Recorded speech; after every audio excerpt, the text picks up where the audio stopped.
پاکستان میں حالیہ انتخابات کے بعد اب نئی حکومت سازی ہونے جا رہی ہے۔ یہ بات اب واضح ہو چکی ہے کہ تحریک انصاف ہی حکومت بنائے گی اور ملک کے ممکنہ وزیر اعظم عمران خان ہی ہوں گے۔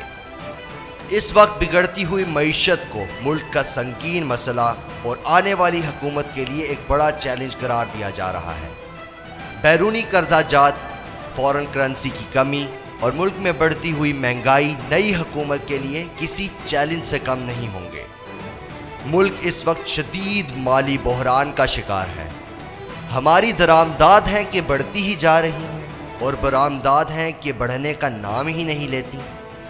ملک میں تجارتی خسارہ بڑھنے سے فارن ریزرو میں شدید کمی واقع ہو چکی ہے، جن کی اس وقت کل مالیت تقریباً 10 ارب ڈالر کے قریب ہے، جو اس وقت صرف 2 مہینے کی درآمدات کے بل کو پورا کر سکتے ہیں۔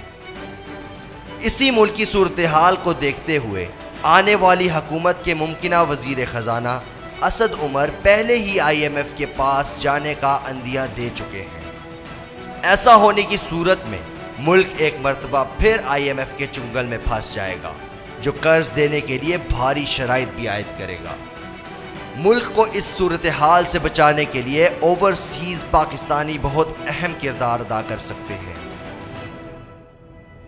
پہلے ہی اوورسیز پاکستانی ملک کی معیشت میں فارن ریمیٹنس بھیج کر اپنا کردار ادا کرتے رہے ہیں۔ 2017 میں بیرون ملک مقیم پاکستانیوں نے تقریباً 20 ارب ڈالر باہر سے بھیجے۔ اب بھی بیرون ملک مقیم پاکستانیوں کو چاہیے کہ وہ اپنے ملک فارن ریمیٹنس بھیجنے کے ساتھ ساتھ ملک میں سرمایہ کاری بھی کریں، جس سے ملک کی معیشت بہتری کی طرف گامزن ہوگی اور ملک میں فارن کرنسی کی کمی کا مسئلہ بھی حل ہوگا۔